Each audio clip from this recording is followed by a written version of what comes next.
badai hadi ba Pallaso bajja kugenda badai hadi ba alien skin nabo bajja kugenda nenze kinabadde ntiisa nti alien skin engeri gyayina abantu abangi alien skin engeri gyayina abantu abangi ate nga n'ekifayina kitono so tubasaba abawagizi ba alien skin mukeereeko abafikawo badde wa Pallaso kubanga tetwagala kulaba butebe nga bukalu bambi tulwanise obutebe nga bukalu tetwagala kulaba miranga na kwazirana so abana Uganda mutuyambe in good faith abana Afrika ku Freedom City bambi mugende wa Pallaso tubegayiridde tukimanyi Freedom City egenda kujjula mangu mukeereeko fenna tudde abana Afrika erugogo temwenyigiriza so that bambi we balance the boat okulaba nti Sakafiri boss king of the east naye afuna ku bantu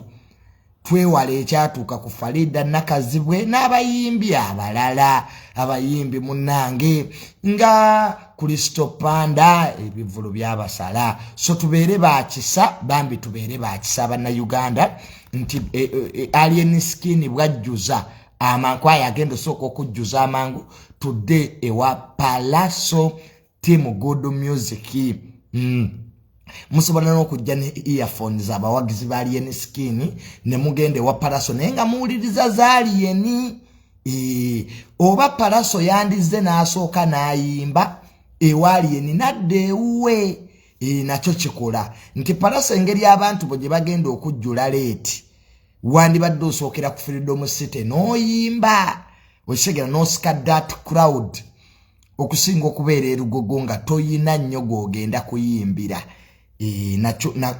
nako nkakuwadde nga kalowoozo nti abantu badde baga Pallaso sookera ku Freedom City engeri gyo gye wagenda okujjula amangu omale odde ewuwo emunyonyo ekyokubiri waliwo bubaasi obw'obwereere Pallaso yanditaddewo baasi ez'obwereere ku Freedom City ng'abafisse babavugira bwereere okudda erugogo kubanga omwoto gugenda kuvuga ku Freedom City ng'omwana agamba nti ne bwontiisa ne bwonkanga mbu you know me sitya danger kale n'embeera eyo nga ntumidde ku mwenna abatatya danger nga ne bwe baba batiisizza mwakoze mutya mwasigadde mmwe balabbayi naye nga amawulire geego si birungi era ejjo bwagenza okuzibanga mu butuufu ekiri ku Freedom City naawe olaba bulabi nti ekintu kigenda kukola kigenda kwedomola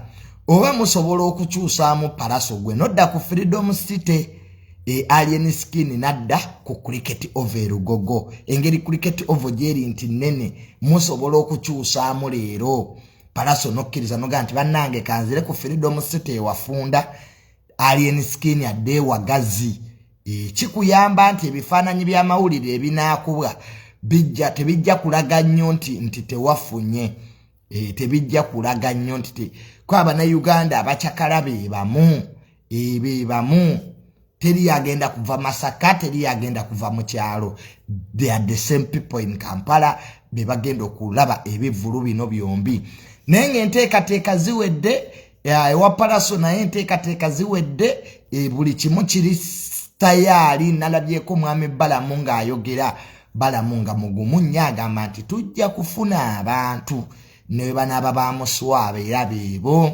tatya loosi ne tudda ku tiimu City Arosi oyo nga ye promoter akulira ba promoter bonna omukulu Abitex yagenze yeyita tiimu Tatya Arosi Abitex ne Bajo nga baga lutalo lwaba promoter bagamba Balamu ono tulina okumuteekako ekifuba mu butuufu gwe gwasoose okulaba Balamu nga bimuweddeko Balamu tebimuggwangako naye yatunuulidde Abitex naga akasajja gwe wanzijirira lwaki tonneesonyiwa ng'ebigambo bino byogerwa Balamu olw'okuba nti promoter Abitex yaleese alien skin ku lunaku lwe lumu ne Pallaso kale byebyo ebiri mu ggwanga Uganda naye nga tusaba mukuume emirembe Story mukulu wange Hamisi yabaddeko ejjo mu kooti n'abadde mu bukyangambaawo n'aludde okulaba Hamu nga munyiivu. Hamu yabadde munyiivu ku kooti awo ku musango gwalimu ne Diamond Trust Bank. Omusango ogugenda maaso gwa Diamond Trust Bank versus omugagga Hamu Hamisi owa Hamu Enterprises. Byagenze okugwa mu kooti nga Hamu yechwachwanye n'abawagizi be ne bava mu kooti. Ekituufu kyo Hamu mutuufu bank eno yagenda nejja ssente ebbiliyoni ezisoba mu 10 ku akaunti ye. Bajja ssente ebbiliyoni ezisoba mu 10 ku akaunti ye. Hamu agenda okukola audit n'akizuulira ddala nti bank eno ebadde ejja ssente mu bubba ku akaunti ye. Banka yakkiriza nega nti kituufu tubadde tukola ki, tubadde tukikola. Naye baloya ba bank mukoddomi wa president Kalugire akozesa sijja kiyita influence okujooga.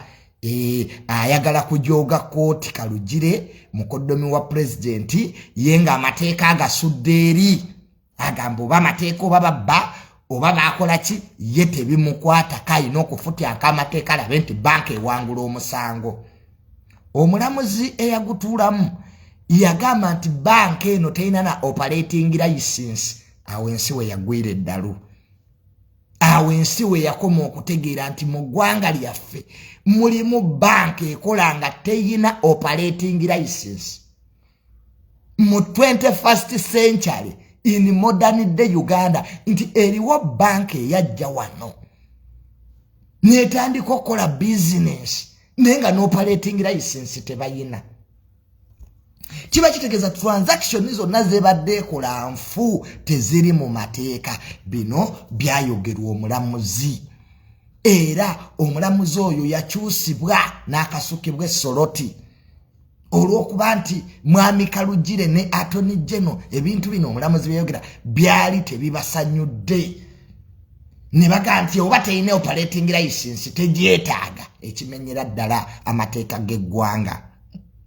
So banka zino ezisinga obungi zaabagwira nze wennina obuzibu nazo zinyonyose nnyo bannayuganda. Banka ejja wano nga ne capital tebayina amala nga ksete zaffe ze tubankinga ye ate ze bakozesa okukola business. Abasinga obungi ku mabanka gano badirector si bannayuganda. Kyova olabanga profits ze bakola bazitwala mu mawanga gaabwe. Ekintu ekirina okukyuka parliament erina okukola etteeka nti abatuula ku nkiiko z'amabanka gano babe nga bannayuganda kubanga be balina omutima gw'eggwanga. Ekyo nakyo kirina okulowoozebwako. Okunyuunyunta bannansi. Tosobola kugamba nti banka terina license nga naalimu owino muggala amaduuka g'abantu obutaba na operating license. Nsekera so kintu kino kikyamu. Mwami Kalugire mukoddomi wa president tukusaba mu buwombeefu obw'ekitalo leka kooti zikole. Mulekerawo okutiisatiisa abalamuzi. Illegality ebeera illegality bweba banka yakola ensobi tukikirize ate tutereeze. Naye mwami Kalugire olinga agamba nti oba banka yakola ensobi oba teyakola nsobi. Bano okubanagana ne banka kizibu kubanga amabanka gonna geegatta ne gaku blacklistinga era Hamu musajja nnyo. Naye nga abantu bangi nnyo banka zino zizzenga zibabba naye nga abantu banka ekutiisatiisa. Osegera ate balina netteeka mbw'osooka tuteekayo 30% kuzogamba nti baakubba which is unfair. So mwami Kalugire mukoddomi wa president tukimanyi nti muyina amaanyi naye eggwanga liyina okusigalawo nga ffe ffenna tetuliimu. Leero muli b'amaanyi enkya temuli. Muleke institutions zikole. Chief Justice Owinyi Ddolo oyinza otya okutunula nga bino byonna bikolebwa. Kooti abantu baddukira mu kooti funa bwenkanya. Buli abantu bwe banaatiisibwa abalamuzi. Abalamuzi ne bakubibwanga amasimu. Kakati maama kooti zijja kuba za Kalugire edoing. So oba mututte nkimanyi muyinza n'okungobako mulimo ku maanyi ge muyina naye njagala nsitandinge ku mazima gavumenti yammwe muyinza ojjengoba mbamanyi muyina amaanyi mwe temugambwako segera mwami Kalugire mwe temugambwako mulowooza ensi yammwe naye temubba bantu hamu yakwatiridde economy kati olaba mujooga hamu. What is happening to ordinary Ugandans? Mwaba wadde abagwira bana amaanyi okutuuka okutujoogera mu ggwanga lyaffe. So kyetusaba kyekyo muleke amateeka gakole. Banka yakkiriza dda nti operating license akuna.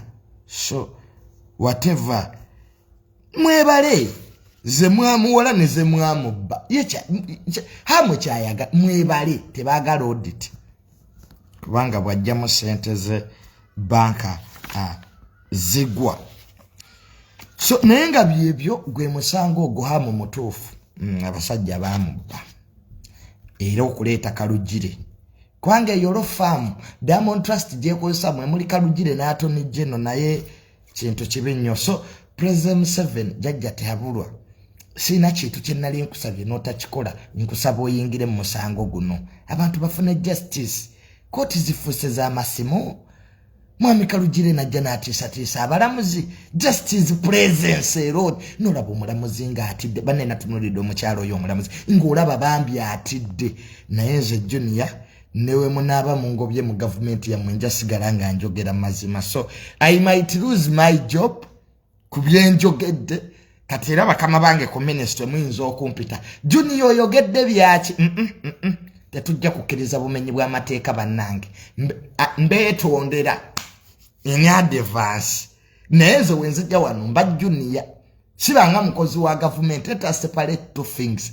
Wano ndiwo nga Junior muna Uganda tusobola kuŋŋa nti nange Junior ntulenda b'ebbanka etalina working license ng'ekola. Leka nammwe kujooga ggwanga nammwe bintu bya kisirusiru ebyo mbututiya nnyo mbukuba mukoddomi wa Museveni yagulimu mbatutte nabo bali batta naye mwe temuyinza kujooga nsi bwe mutyo nti tutuule wano mbukubanga bajja tukuba amasasi. Omuntu we babbanka ekkiriza teyina operating license it means everything they have been doing is wrong in law. Kati kooti tuyina zaaki nusa chief justice atudde lwaki tavaawo temujja kubba hamu nga nammwe tulaba oba mungobe after all era mbadde nakola ki hamu muganda wange kati mwe temukiraba mbu bali be babbi ate wisdom nakwagadde nnyo yatutte mwami Kalugire tekajagala ndabe ku muntu ono. Abannayuganda babonaabona mubapiika emisolo operating license goyinza okugula edduuka ano nga tolina operating license. Kati Kalugire alinga atugaa nti soke banka yali tegyetaaga mujja kuwa mu sente ze tetukyaya bintu wano byaku influencinga courts of law. Abantu lumasigola muzi lwaki kooti za Kalugire fa bintu ebyo bintu bye mukola kyovula ffe twasigala kujje n'omuwozi ffe kye twasigala gwe twasigaza n'abantu ne mukola ddala kati mukoddomi wa President Kalugire kye kyabadde kimuleeta mu kooti era kutulaga nti wakabi w'amaanyi. Mwe mwennyini mwabeesuulidde gavumenti mwe ba Kalugire mwe teri mulala mwe mwennyini nze ne bwe munanzita kasita nfudde mbi bagambye you are the ones nobody. Abantu temuleka makooti kola mwagagga wadde emyaka 37 nera mukyabba n'ebintu omwana omuto byalabirako ddala kati Kalugire why are you influencing the case? Mwe temufunye ku ssente mugagga wadde Kalugire muli bagagga gwe kennyini wafumbirwa muwala wa president ensi yammwe nene buno obutini era kati oli mukutabangula ekonomi kati amu bwaggalawo abantu amu babaddako sogenda bawaki mwe mwennyini muli inward looking muli tribal temugaba mirimo mukozesa beewammwe hamu be bantu abasigalawo okuweggwaga lyonna emirimu you antagonizing hamu mumale muyimbe unemployment.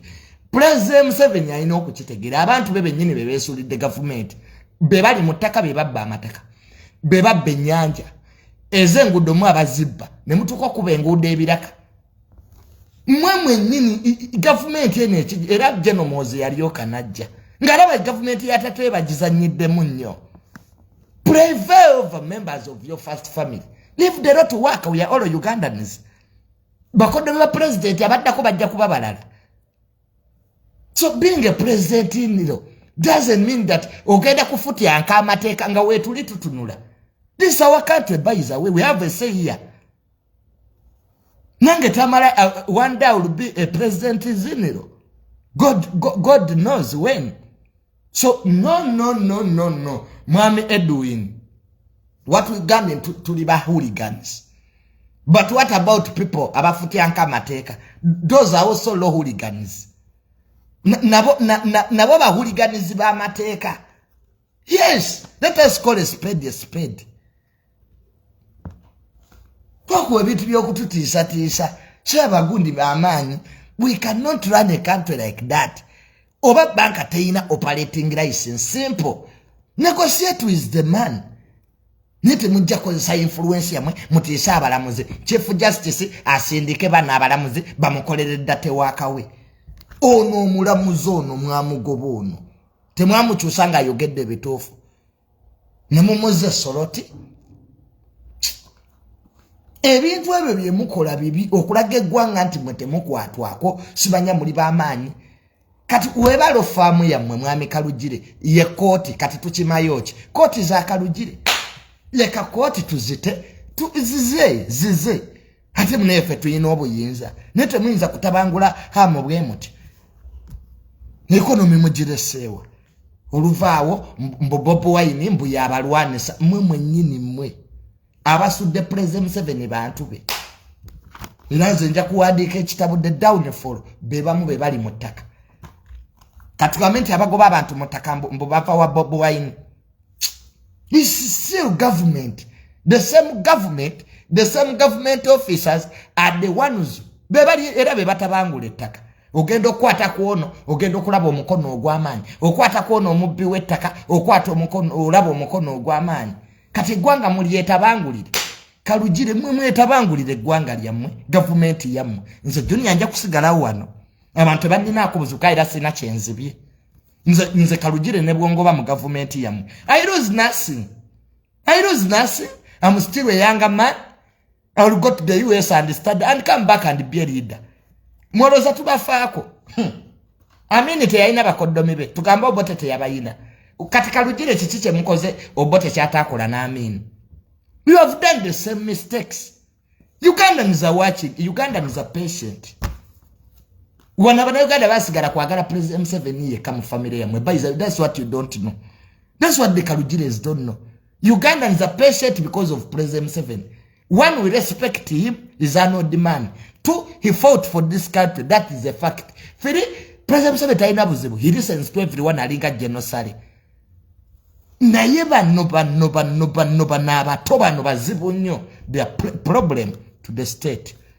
You are the kati banka yoye nini ekiriza. Omulamuzi unakiriza mumujewo moka. What is that? Era tujje tufukamire Bambi Kalugire, Bambi Edwin, engeri gye wasa mwala wa president. Bambi tuyambe, we shall not. Let us stand on truth. Oba munzita. Nza I told you mujja kunzita mu. But I would have said whatever I want to say. Omugenzi yisima yangambe ekintu kimu. Yogera byonna byoyagala biggweyo. Era nze bwenfanga abo bennyini nange be baba banzise. Don't try to look for elsewhere. If I die, this case, Afeneham, this case. What want me to yalabanga just abantu bamanyira bumanyize gwanga illegality jolabirako ddala. Banke beretanga tino operating license. Nange ntulawo junior nkera kumacha mbwame government officer. There's not being government officer in impunity. Impunity is impunity. Law is law. There's no middle ground here Kalugire. Mutwe fulira ko ba kitalo namwe. Mutwe fulidde abe kitalo. Eseba wadde sente nete mukuta. Singo kyakola obwo busango obwo bwa dobias. Nza mazima ge gali nzisa kuhama. The man is right. Zizino. Saja wandikira da Uganda Bankers Association. The Uganda Bankers Association has learnt of the judgment delivered yesterday on 7th so in High Court.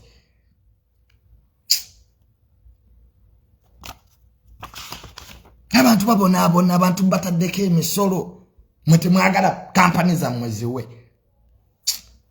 Otuka mutaka n'okaba amaziga. Nusanga abantu babasengula abantu bayina ebijja. Abanene bagambye nobuza who is that one. Ogenda okutuuka okumunoonyerezaako ng'ali highly connected. Nze sirabangako bali highly connected nga babbi b'amataka. Police bakuuma bajijjawo. Government mwe abeesuulidde government ya mmwe Kamiro Gulid.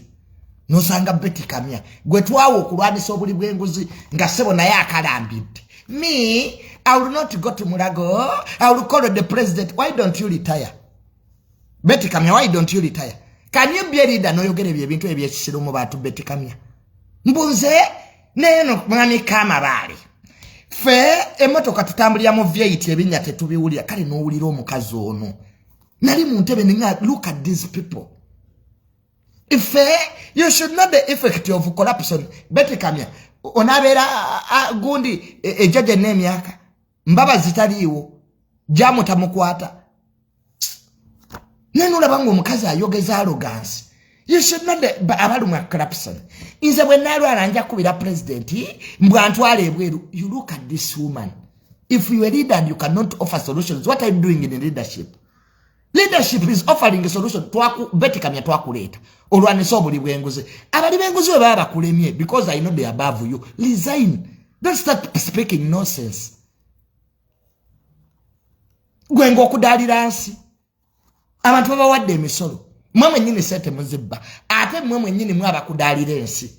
Nze sijja kulwalira Mulago. I will call the president and they take me abroad. Chokamba olanya tebamutwala teyafa.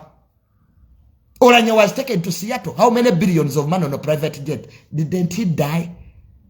Gwerinda kugulu buto gweruna kulumire Masaka. Wano police bali omunsi minister information. Bamutuusa kalwaliro mu constituency yenga tekalimu na ddagala. Balino musi tulamu helicopter je Kampala. Everybody will suffer in this country.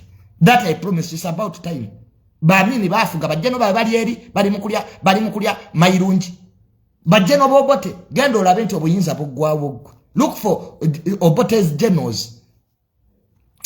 Mulekera namwe kujoga gwanga namwe. Mutujje tubawagire. Yes, we shall support you on the truth. Oba mututte. Nze Junior nabagamba da I will support you ku bintu ebitegerekeka. I can't settle my future like that. Ndamu percent make. How much money do you give for me that I defend criminals? Nze chavulanga temunjagala era ne ku mulimo temunjagalako mwagala kumpa butwa. Junior wa mazima nnyo. Yes, if you want to work with me beyond truth. That's what the Bible says. Nze kati nkolerera ggulu. Sikyakolerera nsi. If you want to kill me, kill me. Nenga mwami Edwin Kalugire mukodomi wa president. Leka amakoti gakole. Byokola jeno muwozi tabikola. Byokola nko Toyota tabikola. I have worked with the president's brother Nzeire. When he wants land titles, he comes to our office. Very humble man, yoyo Nzeire Golaba. Muganda president. Naga Junior chilo tuchikoze tutya. Gojoti sati sabaramuzi. You make a phone calls. Olino li chief justice ayino okuvakedda. And there is now this problem of tribalism. When you talk about people from the north, you die. You not kill me and you go like that. I can assure you, I have the capacity. If there is this now tribalism, no. I criticize everybody. If you are in the wrong, even if you are Muganda, even if you are Mocholi, this country is a mirror. By the time wasara woko the government, you are not above scrutiny. Tujja kuisamwe gari. Design.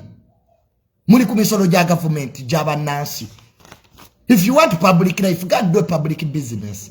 Don't waste our time. Mbukati wetumaranga mutu tisa. Mbwa ulukiru. Kiru myandisi. Kiru family yo negwawo. You think you can kill me like Isma and go like that? Me, I can die, but I can assure you, my family has the capacity to wipe up the entire clan. Think we shall run on this country on intimidation, hamo momojoge, hamo momube, kuchitu chetulabira kodara. Nti bank ate ino operating license because you are a president in. Yes, we have seen in before. You are not the first and you are not the last. People are still marrying. Let us say the truth. Egwanga lino okugwa unga batitizi bali judde. Let us have courage to say no. Banka zibba abantu. Banka zabba omusajja. Banka eziga ziri foreign. Amagoba gonna ge bakola batwala bweru. How can we develop as a country? Ate nekisinga okunuma looni ze batuwadde are discriminative in nature. Nabatu batalina mutima gwagwanga. Myaka 37 kati koti zafa buli kimu kyefudde. Nusango omulamuzi naganti ow'ekibanja agobwa nga article 237 of the constitution egamba ow'ekibanja takwatwako. Nange tamala atasoma mateeka. I know it. Nti nkobengo olirandira odi ng'olina ekyapa ng'olinako ow'ekibanja ku ttaka lyo tosobola mutunda. You can't. Ow'ekibanja is protected by is a bona fide occupant. Article 237 of the constitution. Security of occupants. Then take a single constitution. Constitution is the supreme law of the country. A take your medical constitution. You're a fool. See constitution. President Jakwatanga. But you find a judge telling you, let these people be chaste. I have seen this. Now this is the only way to buy the way in the Sinali government. Be Nalisman to be soboka. One omuntu abantu exaggerating ebyapa. No, but nzebunobu bibweta kanalisi bulabanko. This scientific ababibeta kabayina obukodi obusatu. Baleta track ezitaina number plate. Basenda kiro. Bafuna yo kati buno koti bwe yali ekabambo trespass. Omuntu a trespassing atya ku ttaka lye. How can I become a trespasser on my land? Nosanga police ekutta abantu trespass. Ekigambo trespass bakijja wodda. You can't arrest people on trespass. Nyini ttaka ine ekyapa ye trespasser kubanga trespassing de mu bebibanja. Now you find the people bali makoti, bali makomera, but they on their own bibanjas. How can you trespass on your land really? But you find the DPCs are there. Yes, we arrest them on trespass. Ata bebibanja kubibanja byabwe. Bwe bamala nga basibako omubbi w'ettaka bw'amala nga ettaka alisibako ki alisibako ekikobera kati mwe bajjiniryo we mujja okwagala okuyingira ku ttaka lyammwe babasiba malicious damage bwe bukodyo bw'ababbi b'ettaka mbu malicious damage oli ayiyeeko material bajja ne bayiwako material ez'okuzimba ku ttaka lyo bw'obijjako bye bayiyeeko nga police ekwata malicious damage. Which type of police is this? Which type of system? What do we be to start together? Can this happen? Era mukono there is an Indian. Era mukusumbu wa kyalo. Bamugambe takali oliko mawali. I saw him, he wrote a letter to the president oyo muyindi. Because we had told him you stop there. Vaku baby banja. But he went right. You Indian. Ati baga mbote tubaita bayindi mbulwesizimu. Batwalize muri. I know you will chase me out of your government. That I know because Junior, one, I talk a lot. Two, I talk the truth. The scholar deals. Let me eat my small money in peace. I know I will rule this country one day. That I know. Nga General Moza amazo kufuga. Because I know General Moza, after him, I'm the next. President Museveni yasubiza obuyinza mu 290 twatubena lwaki tula. The president promised me power in 2090. We were 3 people, I remember that meeting. General Mozi inzo ne President Museveni nga twegalidde mu kisenge. Nagamba General Mozi, after you, give Junior power. Why do you think I don't pick Bobi Wine's calls? Lwacholoza sikwata masimu ga Bobi Wine. Because after General Mozi, I'm the next president. But even if you Ugandans will tell you, you can't believe. You think prophets are respected in their home areas. That's when you realize that by the way Junior was telling us the truth. Kasuku mufuula Attorney General. Era bwe nkwata obuyinza Kasuku gwaba Attorney General wange. After all, you are also useless. Olina nnyera makulu. My brother Kasuku. Sigwe gwe mpa obwa Attorney General.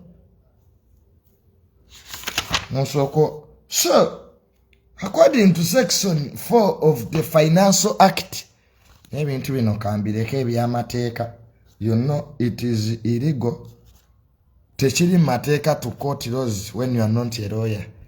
Let me leave sections of financial institutions.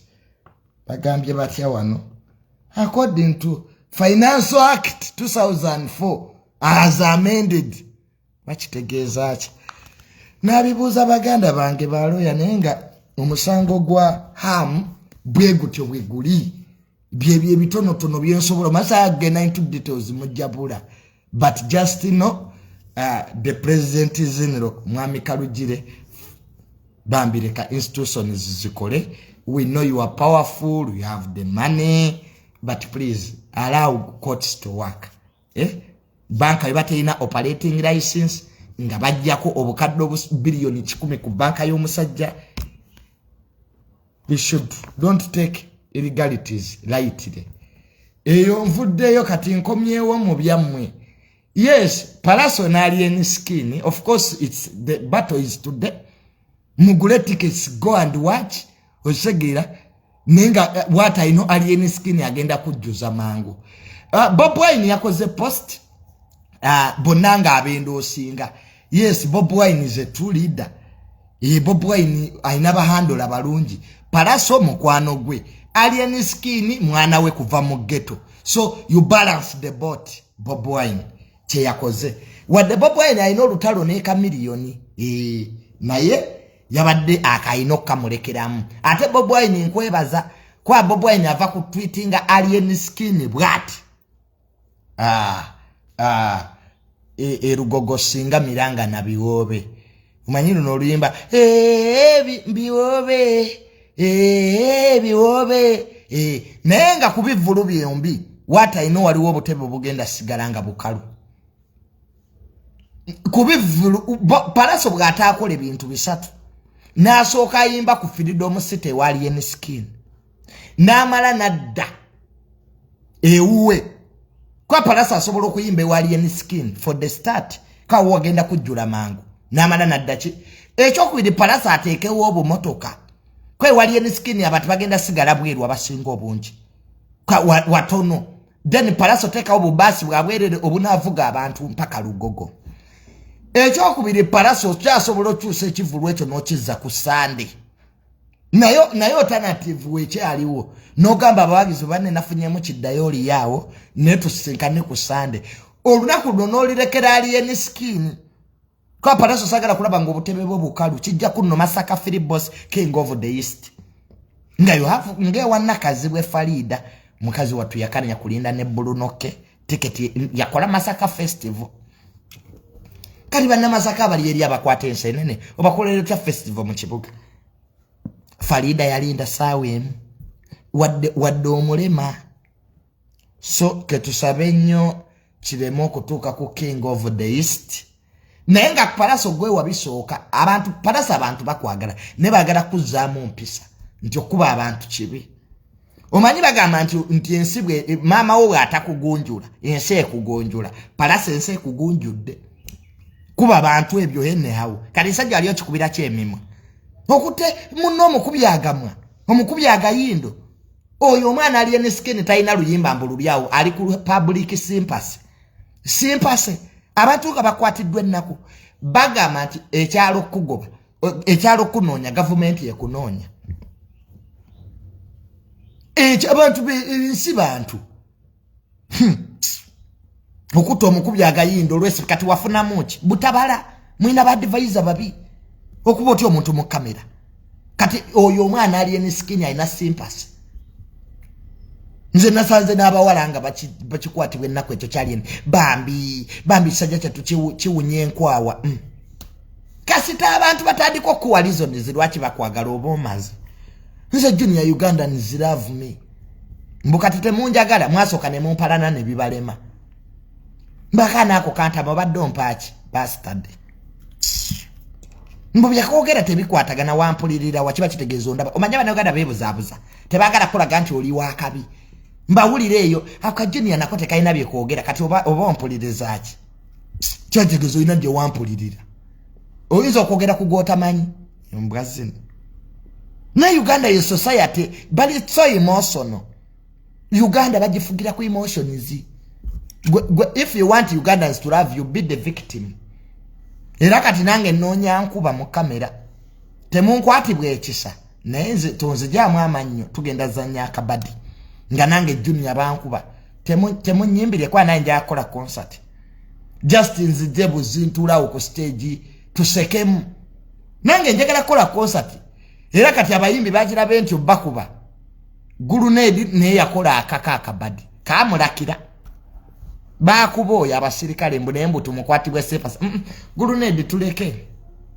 gulunedi nonya bubadi bulala ebyo kukuba biveemu kati gulunedi lwachi naye mbu tuli busy abantu abasinze okuwulira obusungu gulunedi ne yakola akabadi ke bamukube ne kagana tukyali kwaliye ne skin oluyimba lw'okwepiica ddo lwafudde ne baba gravity toyina mukisa muganda wange kale wali okubya ekiyimba twepiica mujja tugende mu kwepiica oba lwabuliddewa bannange gravity munyiivu olwo oluyimba badde alubazeemu miliyoni ekitono nnyo 3 omaliye skin gyavaleesa ebyemwa bye babikubye afuuse national asset so banne temwevumanga nsinga temunnaba naye alien oyina omukisa bambi nasooka kuwalana naye amaanyi aba Pallaso gatuwedde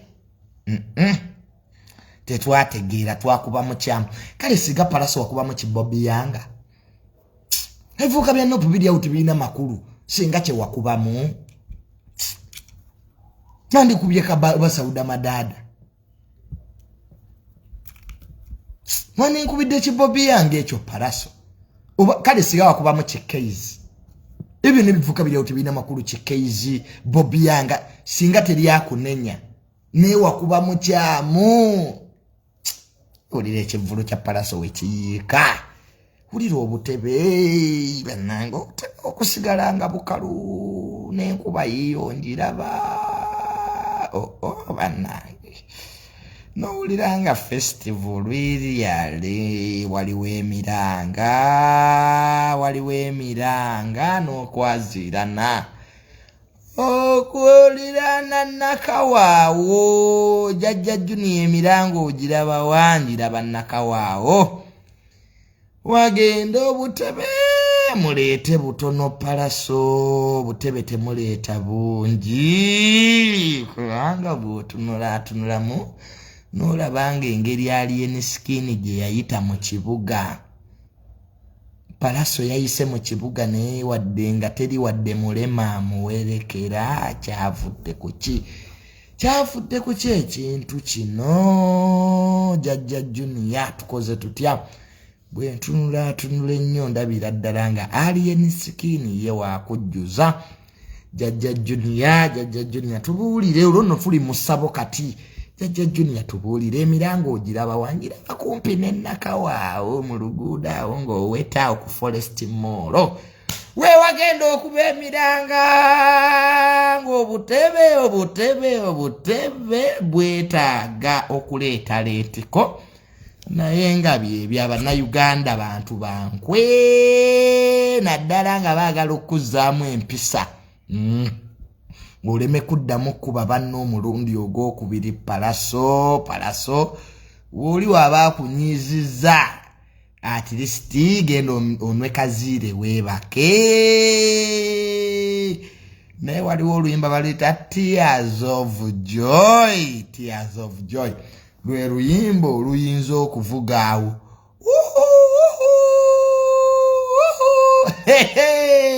abaana baleese kawu bagabiti wo no gabanaye kasita mutawamba president Museveni ebisigadde tetubalinaako buzibu kasita government yo mugirekako so Bob Wine yaendosinze alien skin kastora Bob Yanga we bali neba edimutwe Bob Wine abakola ki abawali ne munzikirize mbagalize ebivulu ebirungi bane mukuume ddembe nawulidde tiketi za alien skin zaweddewo naye era abantu bagenti bajja kutuula ebweru nga tebagenze lugogo abantu bagenti bajja kutuula ebweru naye nga tebagenze kumpi naffiri munnembwe abantu bagenti newe waba wajjudde ku Freedom City mbu bajja kutuula ebweru bangi baleese emikeeka baga tetujja kulinnyayo kiki ebusungu nga bungi byavudde mu bantu si bigambo byange Pallaso tompalana byembadde mpita ayitamu baga nti Freedom City ne bwejjula tutuula mu luguudo mbu bajja kutuula ali mu parking ewa Sebalamu mbu waliwo awuziwo osinga ebbe eziriranyeewo netubaga nti bannaite baga nti alien skin bamalaya b'ekibuyawo bonna bakwano bange bonna bagenda walien nze kasita bamalaya b'ekibuyawo mpaka makindye baga nti bagenda walien netegera Pallaso ali mu kiseera kizibu bonna nabadde njogerako nabo ne banga junior obadde customer afe neetukirira wansi awo nenga wannaye kintu nga kitabuse bamalaya ne mbabuuza nti kiki ekibatwala ewali nti munaye anti mune yamanye ebintu byaffe ebyenkwakyo tugende mu bagagga junior tutuulewa bintu bya matebo nga kale mugende mwewunyirize enkwawa emirundi egigenda okubaawo simanya nkwakyo kwesaba bigiji mugenda kubanga mbuzi okwegaayo omuddaawo ku Freedom sina tamale gawunyirizibwa nkwawa mungayize bigiji matu kanyende ewa Pallaso so naye nga byebyo mbu customer waffe omulungi bamala benakulabyawo wonna batumiddeko nnyo bamaama mujebale emisolo mugisasulawa bakwano bange nabeera nyawe emakererawo nga mbeera nyawe wenakulabye bonna bage bagenda wa Pallaso so leero tebajja kukola ako katolo bwama yavudde mu bulamu bw'ensi eno banne ekitalo nnyo ekya anko kato wakubeerawo wiiki nambambo bw'atyo bwe yalaama naye nga neebazizza abayimbi abasobodde okujja ewa anko katolo bwama emukulu Eddie Kenzo tuwakwaniriza nnyo Eddie n'okukulabako Eddie ebintu bye wayogedde nno byamakulu manyi Eddie Kenzo olina engeri gy'ogenza okyukamu kati ogera nga musajja mukulu Eddie Kenzo I loved your speech ushikira Eddie Kenzo olina ebintu byeyogera ani abikugamba you are now a man kawe n'okwata omuzinda lunula banti ddala kati ofuuse authority mu industry abayimbi mweddeko ku mpisa zammwe abatajjanga abantu bafudde mbeegayiridde abayimbi okufiirwa kugatta buli omu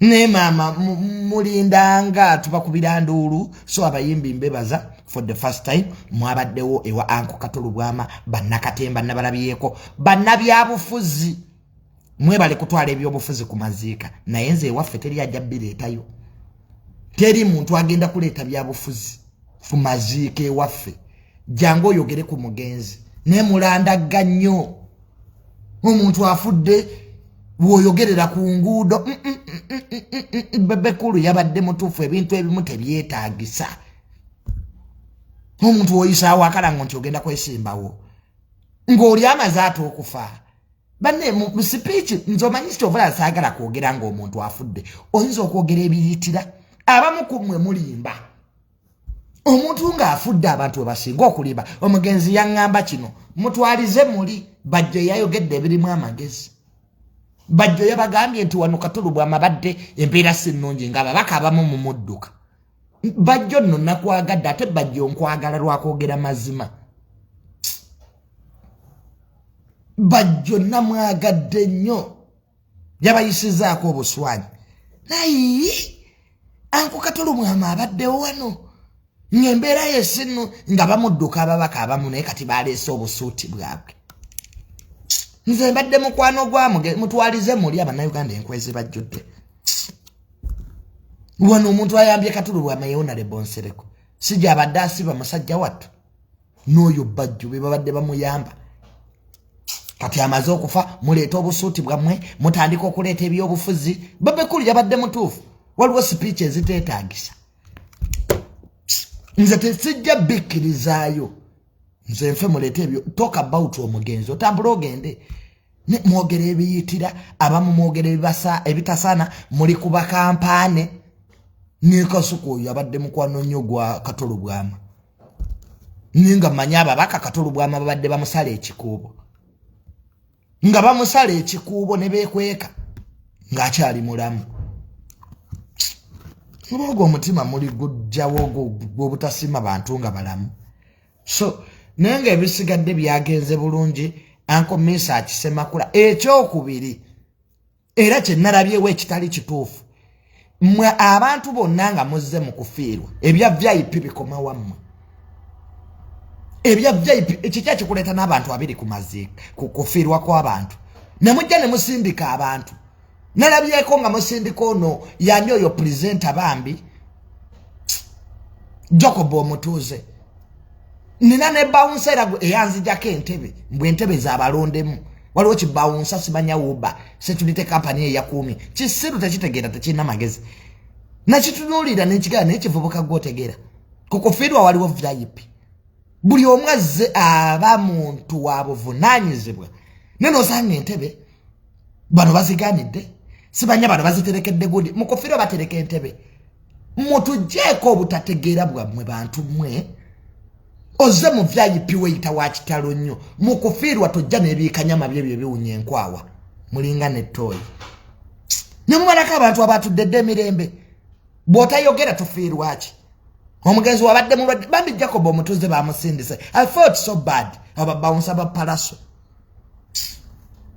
bw'ojjako wekko ofa nze kyekyo kyokka bwe buzibu bwe nnina nammwe bayimbi mmwe butaba na mpisa eriro nki omuntu jangu wekka ne mukyala wo funa akatebe tuula emabega byagala okutuula mu maaso bijja leeti osanze abantu batudde dda ku ntebe z'omu maaso n'osooka n'olaba ne buno emuso butalina magezi kakati musituke muddeko wali abakulu batule bakulu kitumbaavu mukufiirwa wali abakulu buli lumbe si kweraga ebyo ebintu mulina okubikyusa mulina okubikyusiza ddala abantu tebibasanyula abantu ne mubalinnya bulinnya twamuyisaawo gundi bakanyama bawunya enkwawa ozze nabo otandise okusindika abantu kati ffe tujje n'amagye ewaffe tulina military police nandize nayo era military police nandigaye mwambale mumperekereko nandize nayo aikamweroni bwe manyize mu bintu by'okufiirwa aikamweroni ntula namabega saga nakunjogerako era bannamawulire nabalaba muleese bu kamera bwammwe nemaga I have nothing to say here bwe njogera ebiyitira mweddeko mbukati noyingirawo nga kanyama oyina sente mmeka ggwe